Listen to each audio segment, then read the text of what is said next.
ልበቀል ወይስ አንተን ልጠብቅህ? አንተን እጠብቅሃለሁ። ለምንድን ነው የምጠብቅህ? በጣም አስደናቂ አምላክ ነህ አውቃለሁ። አንተ እኮ በወህኒ ቤት በኩል የቤተ መንግሥት በር አለህ። ከወህኒ ቤት በቀጥታ ወደ ቤተ መንግሥት ታስገባለህ። እባክህ እንደ ዮሴፍ ልጠብቅህ በሉት። ወህኒ ቤትም ሆኜ ልጠብቅህ። እኔ መቼ እንደምጠቅም የምታውቀው አንተ ስለሆንክ እየፈረስኩ ጠብቀሃለሁ። ፈረስኩኝ እኮ አበቃሁኩኝ አለሁ እኮ አትበሉ። አሁንና ለምን ትሉታላችሁ? ለምን ካላንደር ታወጡለታላችሁ? እኔ ከማላውቀው ጎዶሎ እግዚአብሔር የሚያውቀው ጎዶሎ ይበዛል። እኔ ከማውቀው ስንጥቃቴ እግዚአብሔር የሚያውቀው ገደል ይበዛል። እና እጠብቅሃለሁ እንበለው። የዝምታውን ቀናት እንደ ችልታ ቀናት ቆጥራችሁ ጀርባ አትስጡት። ጠንቋይ ቤት አትሂዱበት። ኮከብ አትቁጠሩበት። ሞራ አትግለጡበት። ሌላ አዳራሽ አትሂዱበት። እግዚአብሔርን በዝምታ ጠብቁት። መጠበቅ ማለት ሲሰጠን ብቻ አይደለም፣ ሲከለክለንም ጭምር መጠበቅ ነው። የጸጋው ምንጭ፣ የስጦታዎች ሁሉ ምንጭ እሱን አተን ጸጋው ቢበዛብን ምን ያደርግልናል?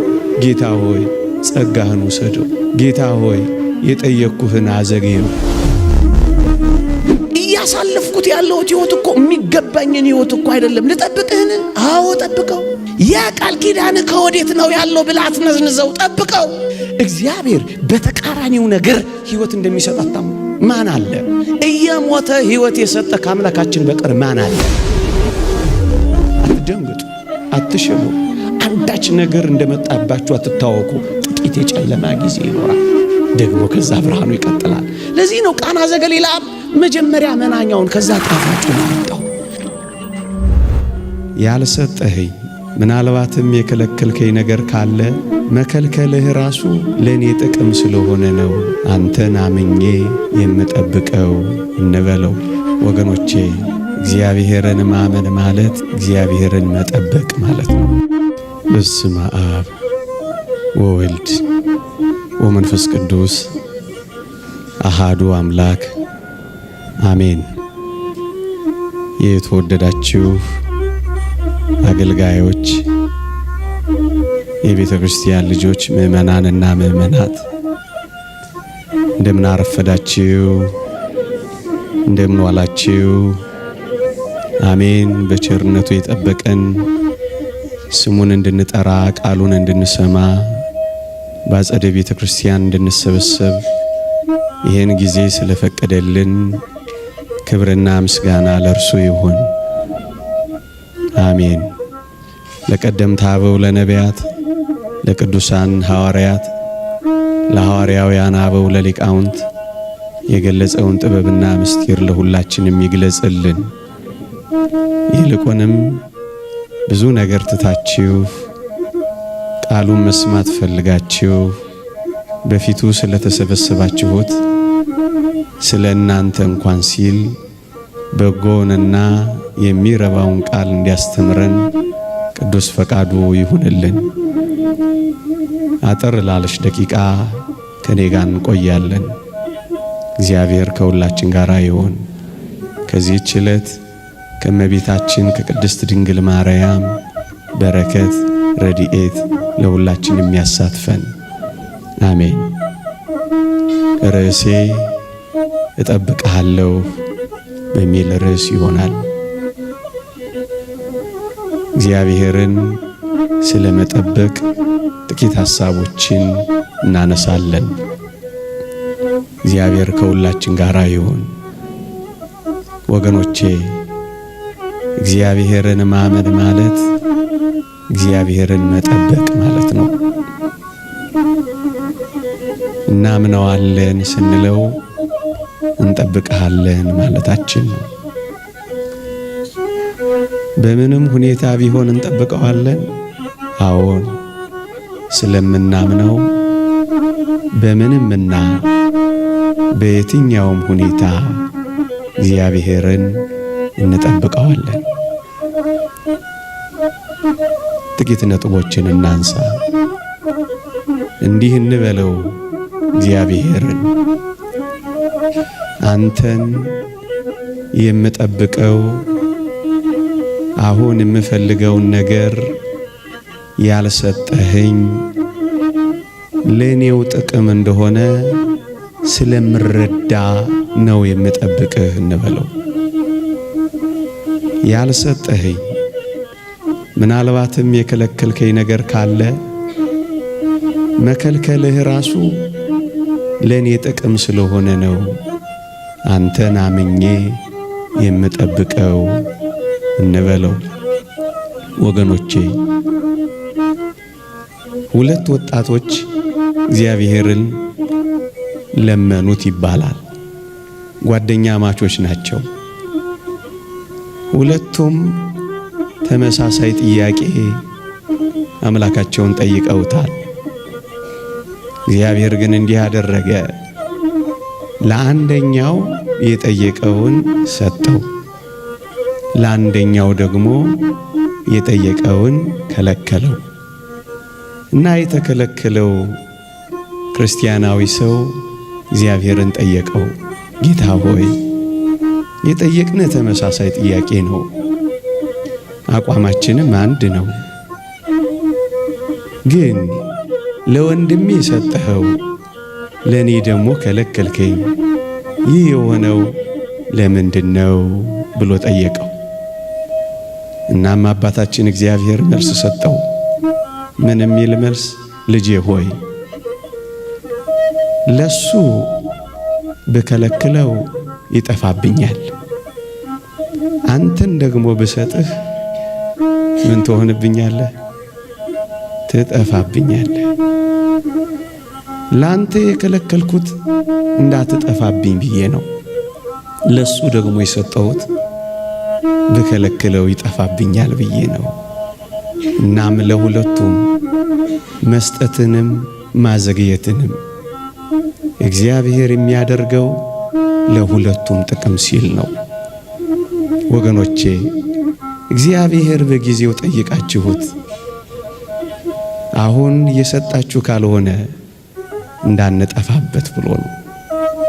ወገኖቼ እግዚአብሔር ከፊቱ ከምንጠፋ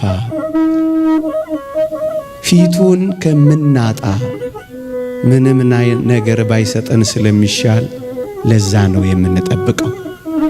ወገኖቼ የሚሰጠንን ነገር ይዘን ሰጪውን አምላክ ከተው ነው ስጦታው ይቅርብን።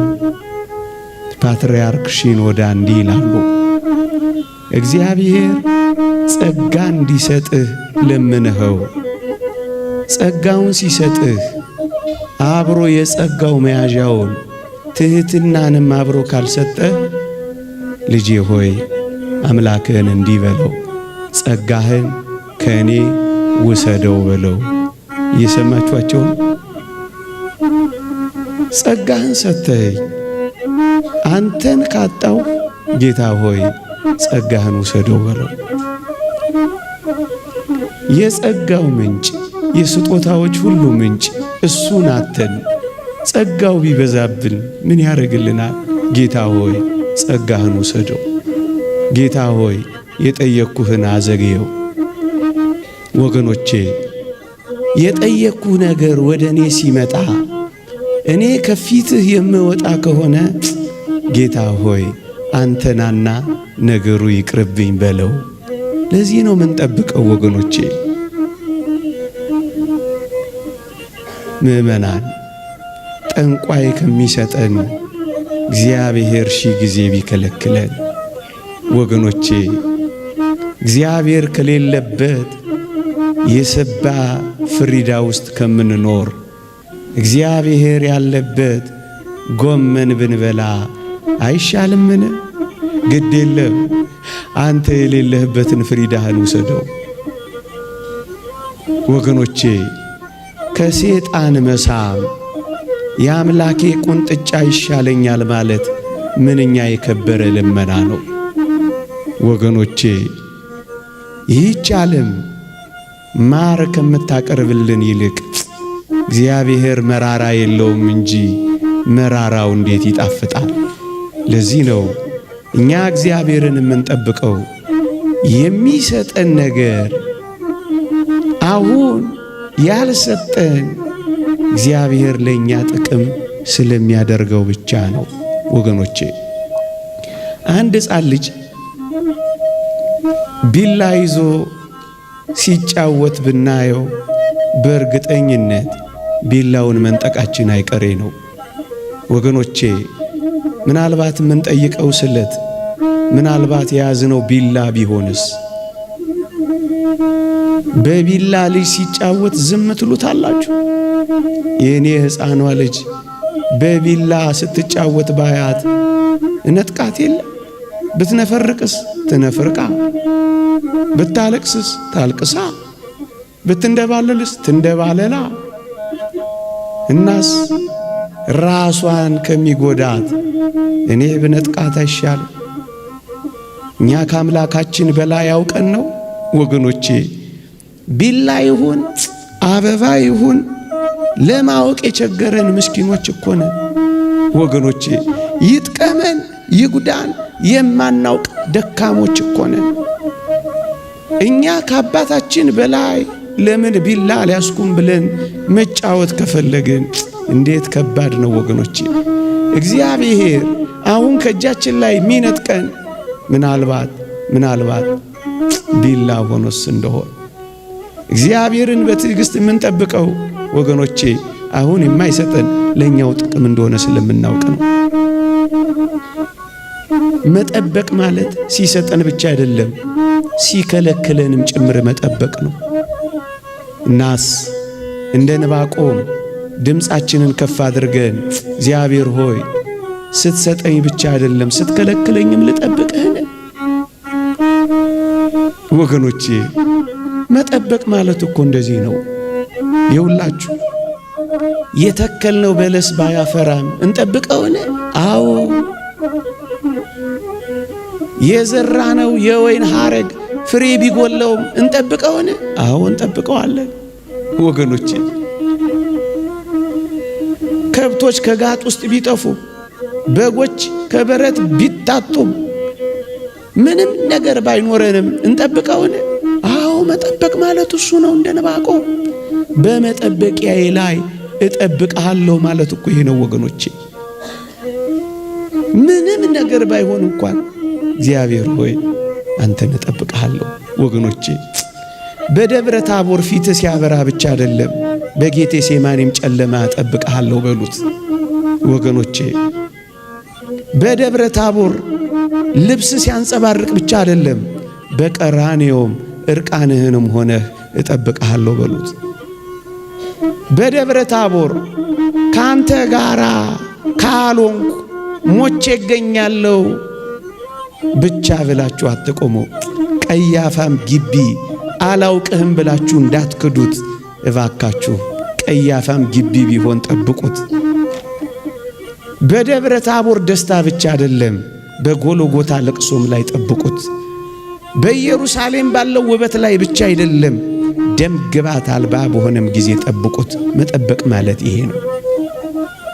አንድ ሁለተኛ ለምንድን ነው እግዚአብሔርን እጠብቅሃለሁ የምንለው ወገኖቼ? እኛ የምንጠቅመውና እኛ የምንጠቀመው መቼ እንደሆነ የሚያውቀው አምላካችንና አባታችን እሱ ብቻ ስለሆነ ነው። መቼ ቢሰጠን እንደምንጠቀምበት፣ መቼ ቢያደርገው እንደሚጠቅመን የሚያውቀው አንተ አባታችን ነህና ጌታ ሆይ አናጣድፍህም፣ አላጣድፍህም፣ በትዕግሥት እጠብቅሃለሁ እንጂ ለምን ታጣድፈዋለህ? የሚጠቅምህና የምትጠቅመው መቼ እንደሆነ ስለሚያውቅ በትዕግሥት ዝም ብለህ ጠብቀው። ማመን ማለት መጠበቅም ጭምር ነው። መጣደፍ አይደለም መጠበቅ። ሁለተኛ ታስታውሱ ይሆን አልዓዛር ሲሞት ክርስቶስ እኮ ያውቃል ወንድማችን አልዓዛር አንቀላፍቷል፣ ላስነሳው እሄዳለሁ ብሏል። ግን ሄደው ሲታመም ነው? ሲቀበር ነው? ሊቀበር ሲል ነው? ወይስ 4 ቀን ሲሆነው ነው ጌታችን ወደ አልዓዛር ሄደው? መቼ ነው? 4 ቀን ሲሞላው ነው ወገኖቼ። እናም እንዲህ እንበለው ጌታችንን፣ ስታመም ትመጣለህ ወይስ ጌታ ሆይ ስሞት ነው የምትደርሰው? እየሞትኩ የት አለ እሱ ብላችሁ የምትጉረበረሙ ትኖሩ ይሆን? አሁንና ለምን ትሉታላችሁ? ለምን ካላንደር ታወጡለታላችሁ? ለምን ስኬጁል ታነጥፉለታላችሁ? ለምን ታጣድፉታላችሁ? ለምን እጁን ይዛችሁ እየመራችሁ ልታሳዩት ትሞክራላችሁ? ስትታመሙ ወይም ስትቀበሩ ሊመጣ ይችላል። ለቀብር ስትሄዱ ወይም ቀብር ሆኖ ተቀብራችሁ አንድ ቀን አይደለም 4 ቀን ሲሆነው ሊመጣ ይችላል። መቼ እንደምትመጣ የምታውቀው አንተ ነህና በእኔ ካላንደር አላጣድፍህም በሉት። እጠብቅሃለሁ በሉት። አልወተውትህም እታገስሃለሁ በሉት። ወጣቶች ወገኖቼ ግድ የለም በሉት። አልዓዛርን ተናገር ብትሉት ምን እንደሚል ታውቃላችሁ? ግድ የለም ጌታ ሆይ 4 ቀን ከሆነኝ በኋላ የሆነ እንደሆነ መጠቅመው ግድ የለም። ስታመም አትምጣ ቅር። እየፈረስኩም ቢሆን ምን አረጋለሁ? በሞት የበሉት እየፈረስኩም ቢሆን እጠብቅሃለሁ። ምክንያቱም ስሞት አይደለም ልቀበር ሲሄድ አይደለም እኔ መቼ እንደምጠቅም የምታውቀው አንተ ስለሆንክ እየፈረስኩ እጠብቅሃለሁ። ፈረስኩኝ እኮ አበቃሁኝ አለሁ እኮ አትበሉ። ብትፈርስም ሊሰራህ ይችላል። ብትሰነጠግም ሊጠግንህ ይችላል። ብትሰበርም አዲስ ሊያደርግህ ይችላል። እጠብቅሃለሁ በሉት አልዓዛርን። ግድ የለም ጥቂት የምትዘገየው የዘላለም ጥያቄ ልትመልስልኝ ከሆነ ጌታ ሆይ አሁን አትምጣ ቅር። መቃብር ስገባ እጠብቅሃለሁ ዛና በሉት። መቃብር ላይ ቀጠሩት እንጂ ወገኖቼ። ለምን መሰላችሁ ይሄን እምላችሁ? ይውላችሁ አልዓዛር ታሞ እያለ ጌታችን ቢያድነው ማን ብቻ እንደሚጠቀም ታውቃላችሁ? ማርታ፣ ማርያም፣ አልዓዛርና ጥቂት ቤተሰቦቹ ብቻ ናቸው። አልዓዛር ታሞ እያለ ቢድን የሚጠቀሙት። እውነት አስብ።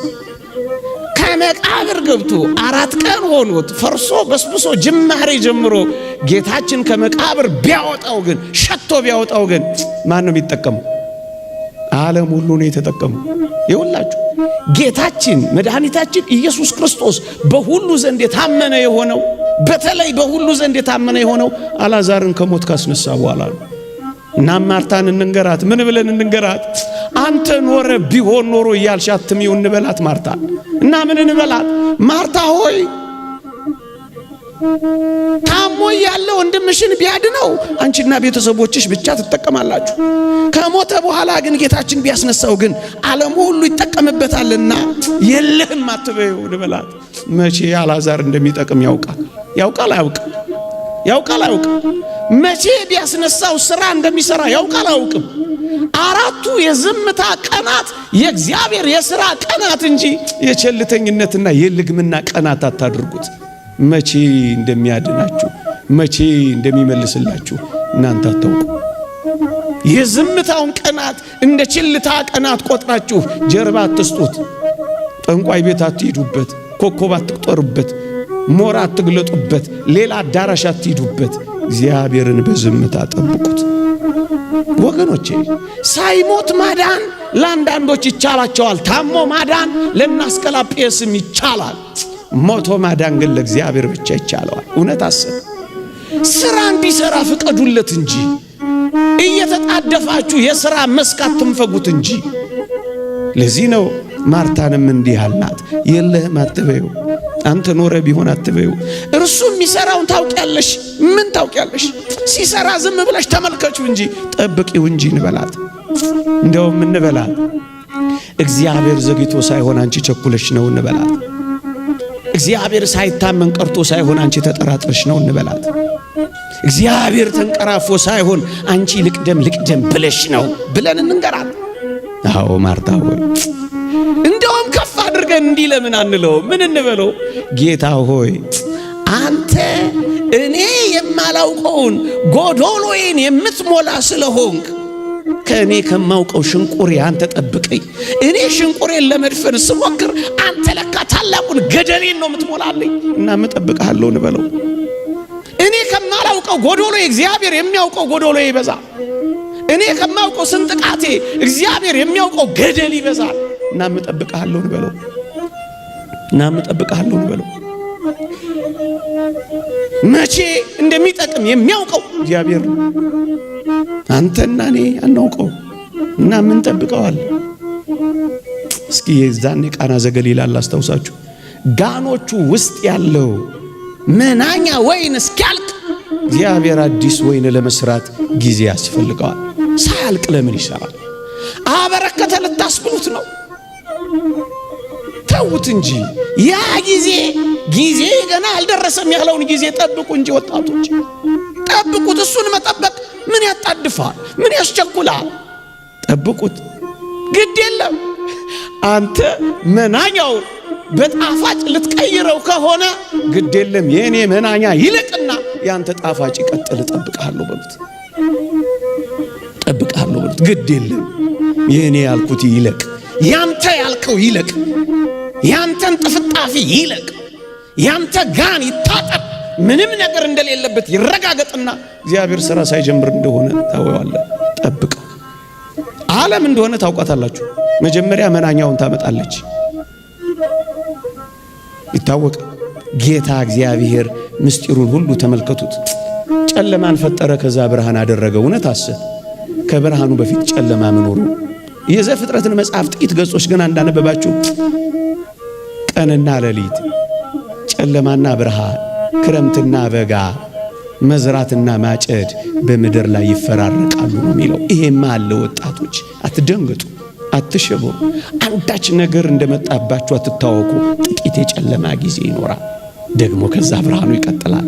ለዚህ ነው ቃና ዘገሊላ መጀመሪያ መናኛውን ከዛ ጣፋጩን ያመጣው። እግዚአብሔር ሁሌ እጠብቅሃለሁ፣ ጣፋጩ እስኪመጣ እጠብቅሃለሁ። መጠበቅ ማለት እኮ ነው። ጠብቁት፣ አትጣደፉ። ጠብቁት፣ አትፍጠኑ። እግዚአብሔርን በማናቸውም ነገር አትቅደሙት። ጌታችንን ሳትመለከቱት መጀመሪያ እኮ ያመጣው ሕማሙን ነው። ከዛ በኋላ እኮ ነው ትንሣኤውን የገለጠው። እውነት አሰብ እውነት የሚቀድመው ሕማም ነው፣ የሚቀድመው ፈተና ነው፣ የሚቀድመው መከራ ነው። እስራኤል እንኳን ከግብፅ ሲወጡ አታስታውሱ? መጀመሪያ የገጠማቸው የማራ ውሃ ነው። ኦሪት ዘኍልቍን አንብቡ። የማራ ውሃ ላይ መራራ ከጠጡ በኋላስ ጥቂት ፈቀቅ እንዳሉ 12 የዘንባባ ዛፎች ያሉባት ጣፋጭ የኤሊም ውሃ ነው የተከተለችው። ጥቂት ነው የሚያስጠብቀን። እናስ ጠብቁት፣ ጠብቁት። ሶስተኛ ነገርን ለማሳጠር ሶስተኛ እየሰማችሁ ነው። ሶስተኛ ከሶስተኛው በፊት ያለ ጊዜዋ አንዲትን ጫጩት እንቁላሏን ያለ ጊዜዋ ብትሰብሩት ጊዜ ወፏ ትበራለች። ጫጩት መትሆን ትመስላችኋለች? ምንድነው ምትሆን? ታቆማለች። ያለ ጊዜዋ አትስበሩት እንጂ እግዚአብሔር ሁሉን ነገር በጊዜው ጊዜ ነው የሚያደርገው። ወገኖች እግዚአብሔር እንደ ዓለም አይደለም። ዓለም መጀመሪያ ደስታዋን ትሰጣችኋለች። ቅድም ካልኩት በተቃራኒ ነው። ከዛ በኋላ ነው ሐዘኗን የምታመጣው። መጀመሪያ ሳቋን ከዚያ ለቅሷን ነው የምታመጣው። መጀመሪያ ሱሷን ከዛ በሽታዋን ነው የምታመጣው። መጀመሪያ ጌጧን ከዛ ማማቋን ነው የምታመጣው። መጀመሪያ ሜካፖን ከዛስ ማዲያቷን ነው የምታመጣው። እያየናት አይደል? ዓለም እንደዚህ ናት። እግዚአብሔር ግን እንደዚህ አይደለም። እናስ እንጠብቅሃለን፣ ጠብቅሃለሁ። ሶስተኛው ነገሬ ሁሉም ነገሬ ተቃራኒ እንኳን ቢሆን ልጠብቅህን በሉት እስኪ። ተቃራኒስ ቢሆን ልጠብቅህ? አዎ የእግዚአብሔር ልጆች ተቃራኒ ቢሆን እንኳን እንጠብቀዋለን። እየሰማችሁ ነው? እየሆነብኝ ያለው ነገር እኮ እንደነገርከኝ አይደለም። ልጠብቅህን? አዎ ጠብቀው። እያሳለፍኩት ያለሁት ሕይወት እኮ የሚገባኝን ሕይወት እኮ አይደለም። ልጠብቅህን? አዎ ጠብቀው። ያ ቃል ኪዳን ከወዴት ነው ያለው ብለህ አትነዝንዘው። ጠብቀው። መጠበቅ ማለት እኮ ይሄ ነው። ተቃራኒም ቢሆን ጠብቀውታል እኮ። እንደማለት ልጠብቅህ? እንደ ዮሴፍ ልጠብቅህ ወይስ እንደ ዴማስ ልተው? ጌታ ሆይ እንደማን ይሁን? እንደ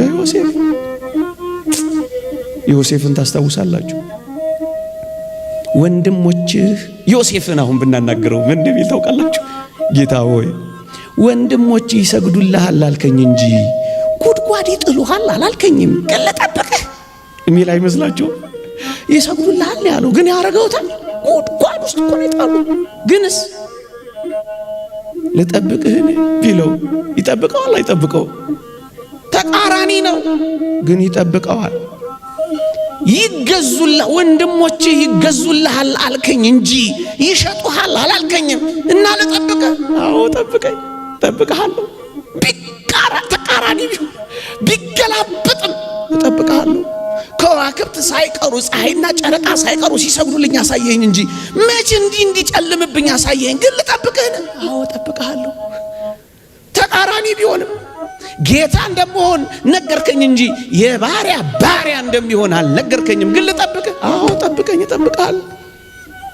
በወርቅ እንደምታንቆጣቁጠኝ ስጠብቅ በወህኒ ሰንሰለት ያሸበረከኝ ምን ሆነ ነው? አይደለም፣ እጠብቅሃለሁ፣ እጠብቅሃለሁ። ባህር እንደምታጎናጽፈኝ እየጠበቁ የምወደውን የአባቴን ልብስና ስጦታ እርቃኔን አድርገው ሲያስቀሩኝና ደም ነክረው ለአባቴ ሲወስዱለት ለትዝታ እንኳን ልብሴን ይዤ እንዳልሄድ እርቃኔን ሲያረጉኝ ልጠብቅህ? አዎ ጠብቀው። እኔ ልበቀል ወይስ አንተ ልጠብቅህ? አንተ ልጠብቅሃለሁ፣ ጠብቅሃለሁ። ለምንድን ነው የምጠብቅህ? በጣም አስደናቂ አምላክ ነህ። አውቃለሁ፣ አውቃለሁ። እግዚአብሔር ሆይ አውቃለሁ። አምላኬ ሆይ አንተ እኮ በወህኒ ቤት በኩል የቤተ መንግስት በር አለህ። ከወህኒ ቤት በቀጥታ ወደ ቤተ መንግስት ታስገባለህ። እባክህ እንደ ዮሴፍ ልጠብቅህ በሉት። ወህኒ ቤትም ሆኜ ልጠብቅህ ማስገቢያ በር አለህ። አንተ በሐሰት ክስ በመከሰስ አሳልፈ የሁሉ ፈራጅና ዳኛ ማድረግ ታውቅበታለህ። ልጠብቅህ፣ እንደ ዮሴፍ ልጠብቅህ።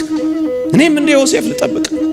ጥሩ ባሪያ ከመሆን ጀርባ መልካም ጌታ ማድረግ ታውቅበታለህና ጌታ ሆይ ልጠብቅህ። ለጊዜው ካጠለቅኩት ሰንሰለት ቀጥሎ የወርቅ ማርዳ ያለህ አንተ ነህና አምላኬ ሆይ ጠብቅሃለሁ። ነገሩ ሁሉ ቢገላበጥም እጠብቅሃለሁ። እንደ ሴትዮዋ ነግሬያችሁ እንደሆነ አላውቅም፣ ሰምታችሁት ከሆነ ይደምቃል። ልንገራችሁ።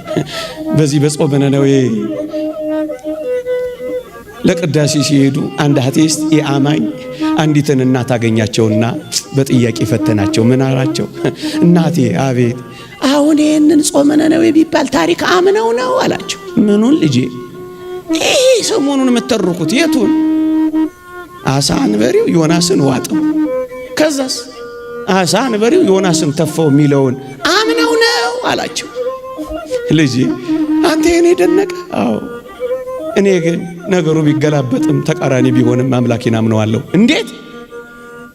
አንተ የገረመ አሳ አንበሪው ዮናስን ዋጠው አይደል? አዎ። እኔ ግን ዮናስ አሳ አንበሪውን ያጠው፣ ከዛስ ዮናስ አሳ አንበሪውን ተፋው ቢባል ነገሩ ቢገላበጥ እንኳን ማንን አምነዋለሁ? እንደዚህ እናምነዋለን። ቢገላበጥ እንኳን እናምነዋለን። ማመን ማለት እኮ እንደዚህ ነው ወገኖቼ። እግዚአብሔር በተቃራኒው ነገር ሕይወት እንደሚሰጥ አታምኑ? ማን አለ? እየሞተ ሕይወት የሰጠ ከአምላካችን በቀር ማን አለ? እየቆሰለ የፈወሰ ከአምላካችን በቀር ማን አለ? ጭቃ የቀባ ዓይን ያበራ ከአምላካችን በቀር ማን አለ?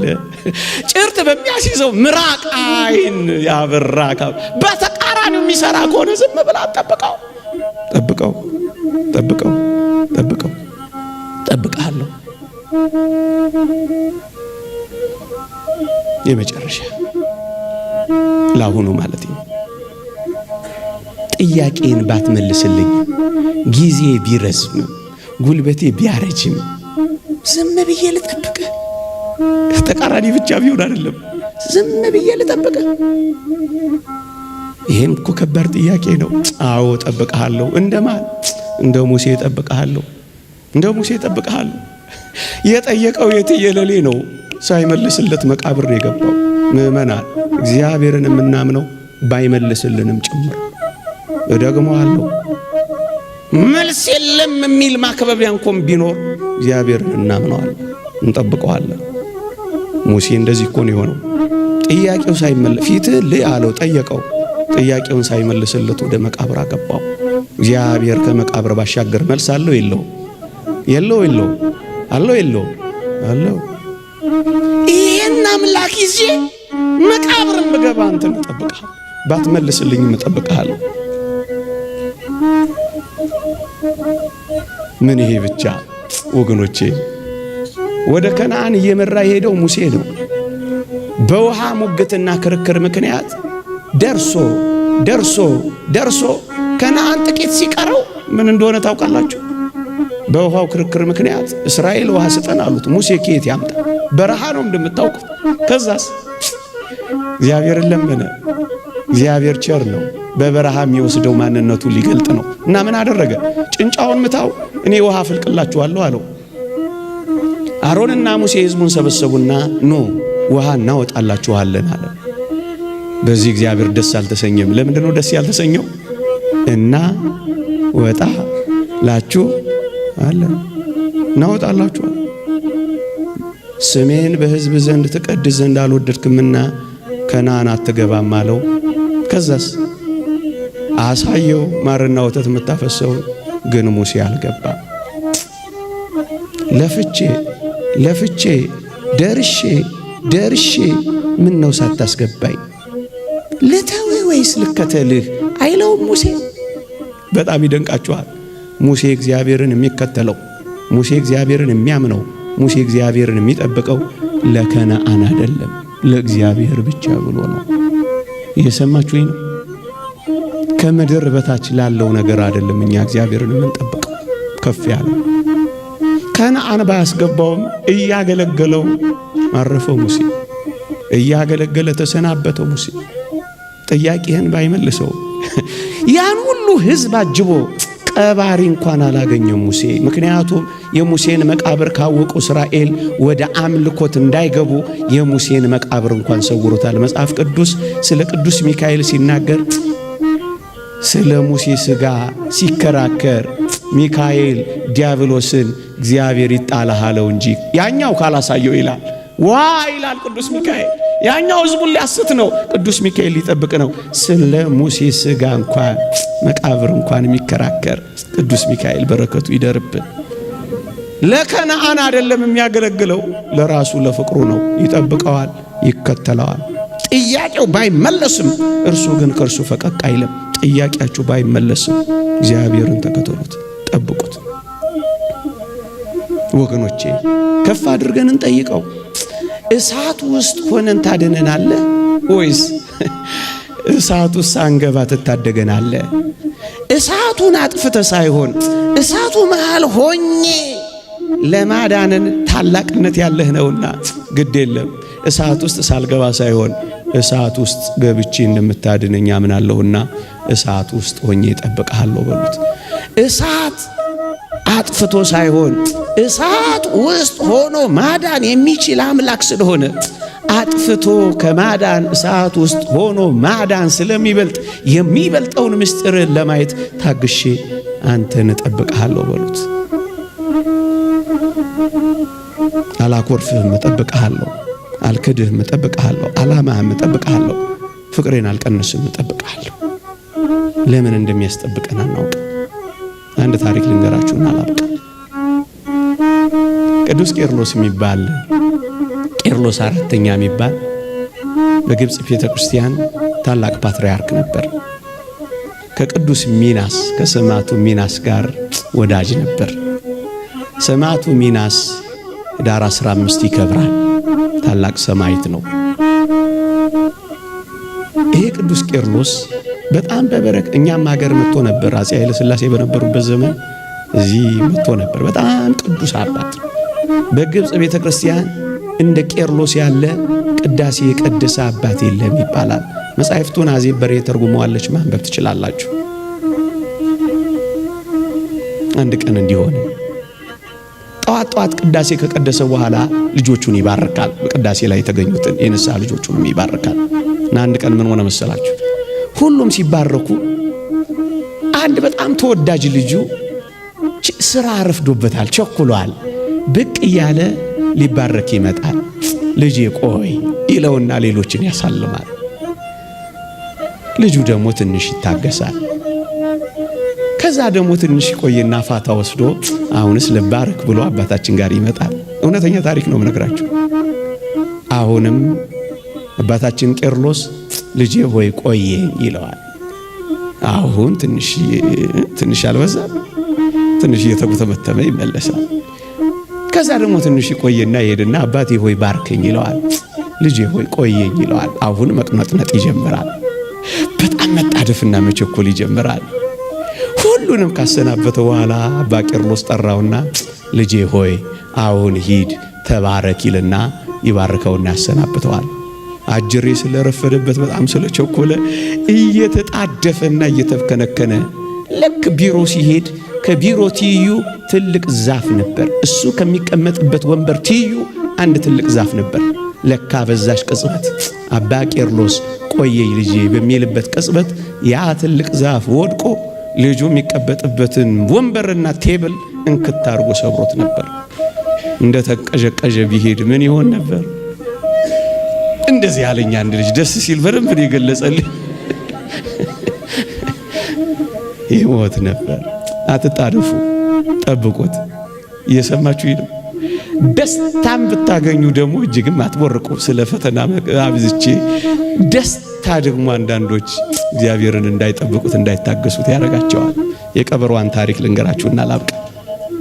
ቀበሮ መሬት ውስጥ ያለ ማር ነው የምትመገበው እና በጣም በትንሽዬ ቀዳዳ ነው የምታገኛት እና ስታገኝ ከብዙ ድካምና ልፋት በኋላ ስለሚገኝ በጣም ነው የምትፈነጥዘው። ቀዳዳዋ ግን በጣም ትንሽ ናት፣ በብዙ ድካም የምትገኝ ናት እቺ ቀዳዳ።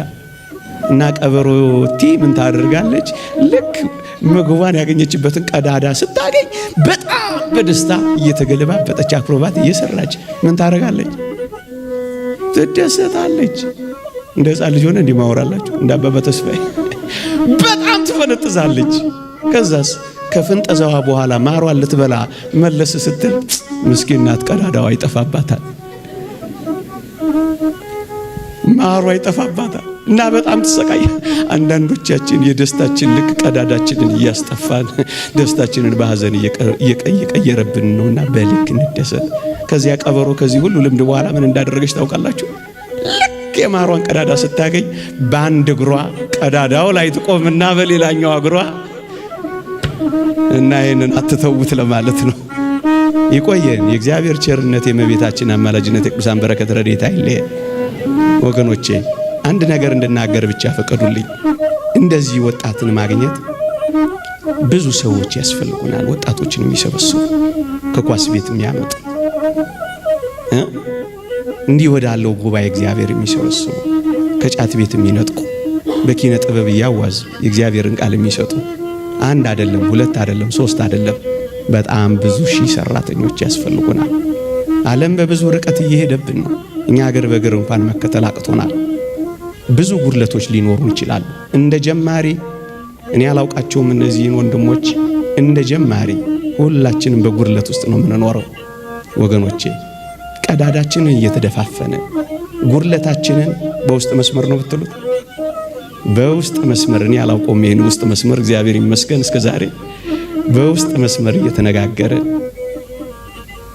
ከመድከም ይልቅ መበርታትን፣ ከመገፈታተር መደጋገፍን ትልቁን ስዕልና ቁም ነገር አድርገን እንድንበረታ አደራ ለማለት ነው። እንደዚህም የምታዘጋጁ ሰዎች ትልቅ ተቋም እንድታረጉት ነው የምመኘው። በግሌ ከፍ እንድታረጉት አንድ ሰው አይደለም 3፣ 4፣ 5 እየሆናችሁ ከፍ አድርጉት። ይህን ዓለም እንገዳደረው። የምንታረመውን እየታረምን የጎደለውን እየሞላን ቀስ ብለን እየተመካከር ከፍ እናድርገው። ችግርን በችግር መፍታት ልማዳችን አይሆን። ይቆየኝ። እግዚአብሔር ቸርነት፣ እመቤታችን አማላጅነት፣ ቅዱሳን መላእክት በረከት ረድኤት አይለየን። አሜን።